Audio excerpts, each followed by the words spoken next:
If you're like many people, it's been a while since you went out and bought a newspaper. Most are getting their news online, and often it's not from a local news outlet. A possible merger is in the works between two major companies that own the majority of daily newspapers across the country. And as Laverne McGee tells us, there are concerns that one company could soon have almost total control. Postmedia Network Canada has confirmed it's in talks to merge with Nordstar Capital, the owner of Metroland Media Group and the Toronto Star.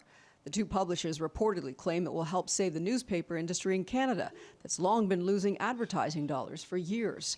Many are concerned a deal means Canadians will have mainly one voice when it comes to newspapers across the country.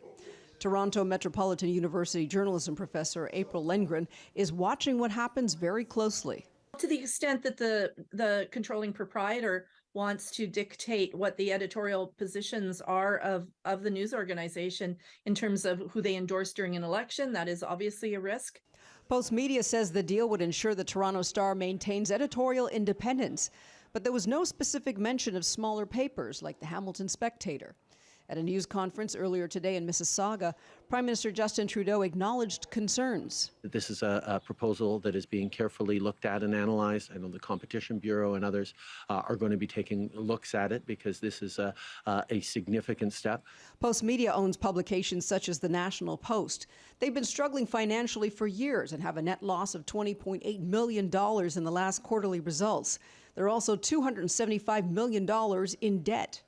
We know that the majority of Postmedia is owned by a New Jersey-based hedge fund, and the hedge fund approach to newsrooms and newspapers is to basically suck as much revenue out of them as possible and invest as little as possible in the production of news. Postmedia provided a link to a statement on its Twitter account saying, in part, that this negotiation is currently in the form of a non-binding letter of intent, and they do not plan to disclose any further developments. Laverne McGee, CHCH News.